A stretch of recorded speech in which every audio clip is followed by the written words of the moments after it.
Stillness is simply the art of making any moment, whether it's a bad moment, a good moment, any moment 10 times better, and not by doing anything, not by adding things to it, but simply by experiencing it. By the end of this video, you're going to be able to reclaim your focus. You're going to be able to make the right decisions. You're going to be closer to making better decisions that will save you years.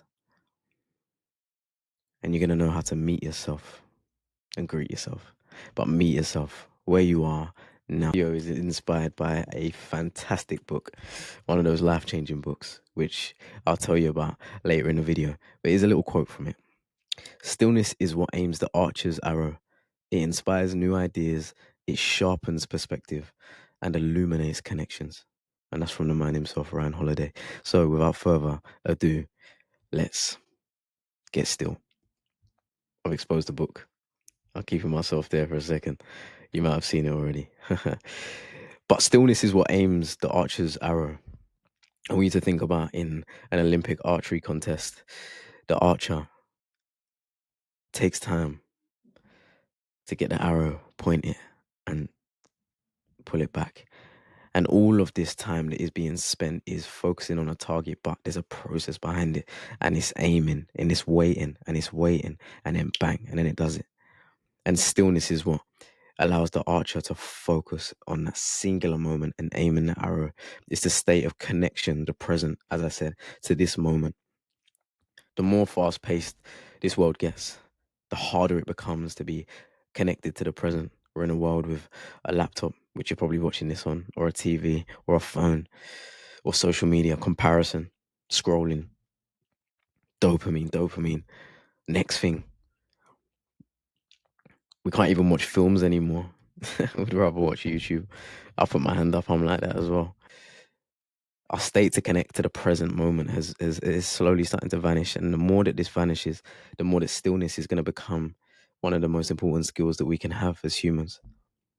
And I've also put here that stillness is the place that answers come.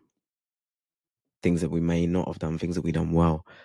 Praise, compliments, people pop up that we haven't thought about in a while. Loads of answers start to flow to us in moments of stillness. And I'm going to show you exactly how we can prepare and place ourselves in those moments of stillness more often so more answers flow. As I said at the start of the video, by the end of this video, you're going to be able to make decisions better. Not off your own wisdom, but by sitting in the moment and allowing answers to flow to you instead of finding them. It becomes magnetic.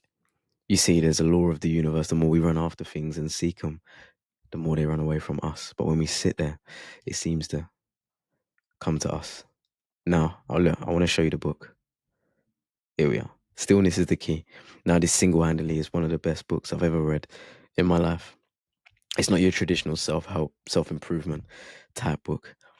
And it actually talks about a lot of concepts that are contrary to this fast-paced action all of the time life. And action is incredibly important, but without stillness, we never get to experience the fruits of our actions, nor do we get to make the right decisions, make fast cut decisions. I want you to think about a decision that you made based on emotion or in the moment. I've done many myself, and we're probably not too proud of them. And then I want you to think about a decision that you made when you was in stillness before, thinking about it.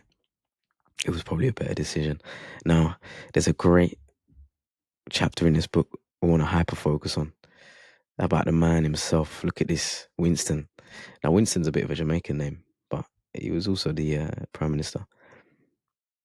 Now, for those that don't know Winston Churchill, we're not going to do a history lesson, but he is one of the most important figures in the history of the UK. He's the reason why I'm not speaking German. He's the reason why a lot of things, which we're not going into a history lesson about. But the concept of this video is there's a chapter in the book, and it talks about where Winston Churchill, who was the Prime Minister in the most daring and scary times that this country has ever seen in World War II. And he's got to make some of the biggest decisions, the single biggest decisions that a person has to make. Millions of lives are on the line. the next 100, 200, 300 years are on the line of the country, like greater consequences, like so far greater than we can even imagine if it went wrong. So you can imagine the amount of pressure and anxiety and stress and all of this stuff that must have come with it. However, the geezer's sitting there. This is a real picture, and he's painting, and this is in the middle of the war. So you see the slide is titled Winston's Stillness, and it's because Winston Churchill, famously, in the middle of World War II, he would write his speeches in moments of silence. Now, you can go and Google Winston Churchill's speeches. They're some of the most profound speeches that you ever hear in your life, some of the most motivating speeches. You think David Goggins running, talking about be hard and all that stuff is motivating. It is. But there was art, there was poetry to his speeches and what he wrote about. However, he wrote them when he was in silence and when he was in stillness. And in moments, there's war going on around the country and he's painting pictures.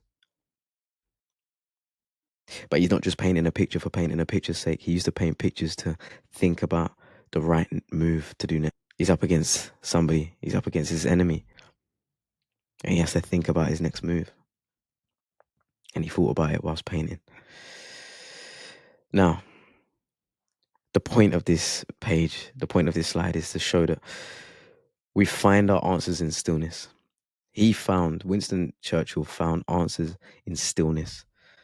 How can we apply this principle? How can we apply these principles of stillness? How can we find stillness for ourselves? Well, there is a couple things that we can start doing. Now, guys, I'm going to be really honest with you. This is something that I've really struggled with for years. This is something I've really struggled with. My mind is like a storm. I can't stop thinking about the past, the future, what's next, what's going to happen, what if that happens, and always thinking about solutions to situations and problems that haven't even happened yet. Now, as much as this is a gift, and I'm super glad my mind thinks like this, I'm blessed, and you may have a similar mind, and you'll know what I'm speaking about. It can come with its downsides, and you may have sat there in moments around your family, or you may have sat there in moments when you're with friends, or you're in a safe place, and you're thinking about some business tasks that you got to do the next day, or you're thinking about work, or the next project, or a book, or you're just thinking about things. And next thing you know, the moments pass you by. The best way I want you to think about this is on like Christmas Day or your birthday. You'll notice how, I don't know if you guys notice the same, but the day just goes by so fast. So fast. Because it's your birthday and your messages and replying and this and then that happens and that happens, and then your birthday's over. Now think about in those moments, because we got 75 birthdays if we're lucky, 80, 90, maybe 100, I don't know, if we're lucky, and then it's done. Think about that. Now, if we can't find stillness in one of those birthdays, what was the point?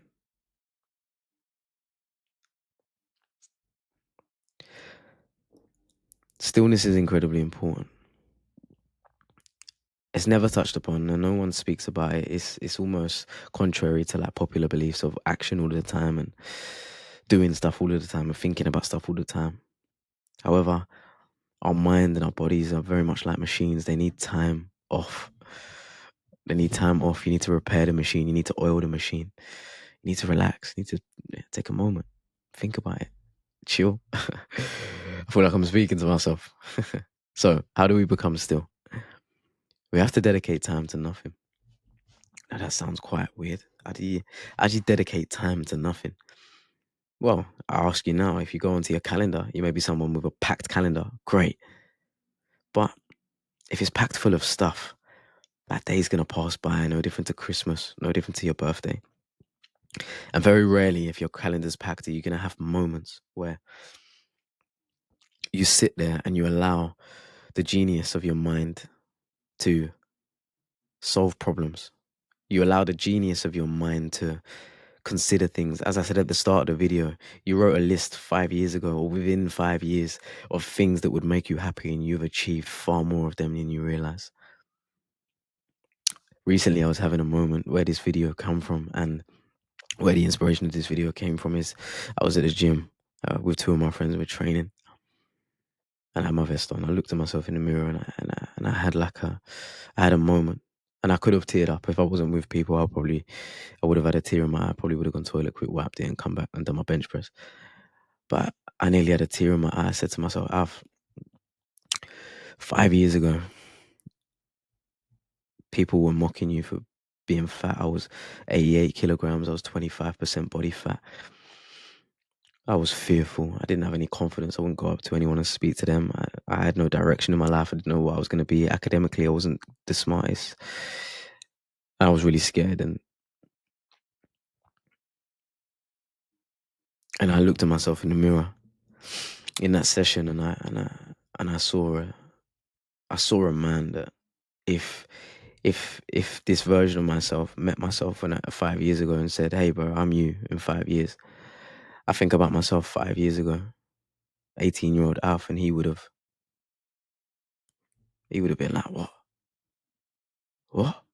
And he would have had so much hope.